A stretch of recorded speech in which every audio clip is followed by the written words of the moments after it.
Насреддин әпенді түн жарымда науқас кісіден қайтып келе жатып, жолда қимылсыз жатқан адамды көреді.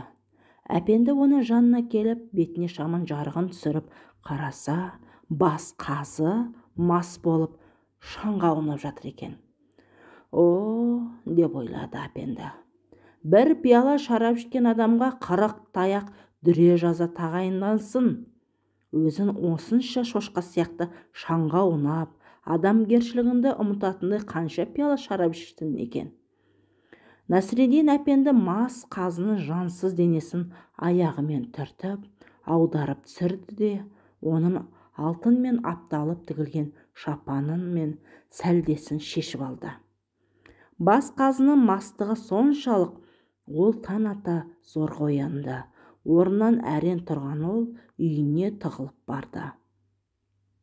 Бас қазы үйіне барғанда ғана өзінің тонап кеткенін көрді. Оның алтынмен апталып тігілген шапаны мен үнді кесенен жасалған сәлдесін біреу алып кетіпті. Өзін бұлай тонағанына қатты ашуланған бас қазы ұрыны тауып, оны қатты жазаламақшы болады. Сондықтан ол мемлекеттің сақшыларын шақыртып алып, базарларға барып, менің шапаным мен сәлдемді сатып тұрған адамды іздеңдер. Тапсаңдар, оның қолын байлап, осында алып келіңдер деген әмір береді. Сақшылар бастарын иіп, бас қазға құрмет көрсетеді де, тапсырманы орындауға жүгіріп кетеді. Бас қазы болса өзін жендетін шақырып алып, өзін тонауға дәт барған адамның басын қалай алатын ойлап отырады. Сақшылар исшіл иттер сияқты жүгіріп отырып, Бұқараның базарын түкпір-түкпірін тіміскілейді. Ақырында бас қазидың шапаны мен сәлдесін сатып тұрған әпендіні ұстайды. Оның қолын бұрап бас қазға алып келеді. «Міне ұры», дейді сақшылар. «Менің шапаным мен сәлдемді қайдан алдың?» деп сұрайды қазы қатыл дауыспен.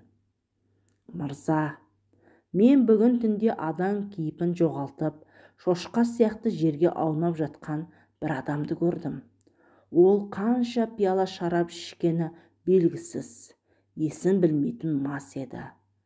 Мен оның шапаны мен сәлдесін шешіп алдым.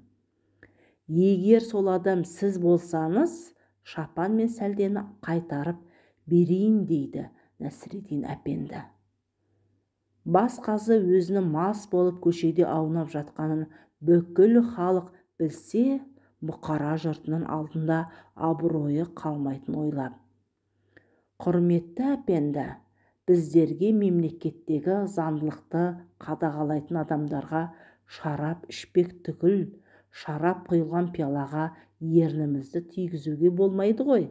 Әрине, ол мас болып жатқан адам мен емеспін. Мына шапан мен сәлде де менікі емес, жайына кете бер», дейді бас қазы. Бірақ бүкіл халық, Бұқараның халқы шапан мен сәлденің кімдікі екенін бұрыннан білетін еді. Халық бас қазыны мазақ қылған Насреддин әпендінің даңқын асырды.